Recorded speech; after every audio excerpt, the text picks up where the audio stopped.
Hello বন্ধু, কেমন আছো? আশা করি ভালো আছো। তোমাদের ভালোবাসায় আমিও খুব ভালো আছি, সুস্থ আছি। তো আজকে তোমাদের দেখাবো, বেশি কথা বলবো না, তবে আজকে তোমাদের দেখাবো যে কীভাবে চিকেন পকোড়া বানাই। যেহেতু আমাদের একটা ছোট্ট বিজনেস আছে, আমি ভিডিওতে বলেইছি। তা আজকে দেখাবো যে কীভাবে পকোড়া বানাই আমাদের। ঠিক আছে, চলো দেখতে থাকি। বন্ধুরা, পকোড়াতে কী কী মশলা দেওয়া হলো সেটাই আপনাদেরকে এবার বলবো। এটি একটুখানি ভিনিগার দেওয়া হলো। ভিনিগার দিলে না একটু বেশ মাংসটা একটু শক্ত শক্ত থাকে।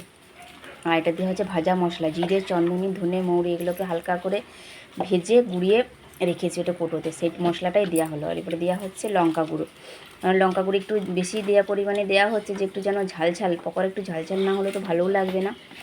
আর এরপরে দেওয়া হচ্ছে চিনি। এবারে চিনির পর দেওয়া হবে নুনটা, অবশ্য এখন পরে দেওয়া হবে। নুন আর দুটো ডিম ওর সাথে অ্যাড করে দিলে, ডিমটা দিলেও হবে না দিলেও হবে, তাও আমরা ডিমটা পরে দিই, আর নুনটাও পরে দেবো।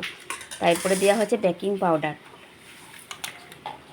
বেকিং পাউডারটা দেওয়া হয়ে যাওয়ার পর এবারে দেবো সামান্য একটুখানি গরম মশলা। কিন্তু গরম মশলা দিলে বেশ একটু গন্ধটাও ভালো হয় পকোড়ার দিক থেকে।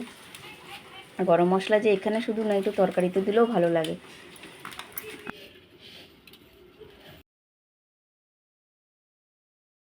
তোমার দাদা অলরেডি বসেই গেছে পকোড়া ছাড়তে। এক ঝুড়ি পকোড়া হয়েই গেছে, আর ওইখানে এক কড়াই হচ্ছে, এটা হয়েই এসছে, তুলে দেবে।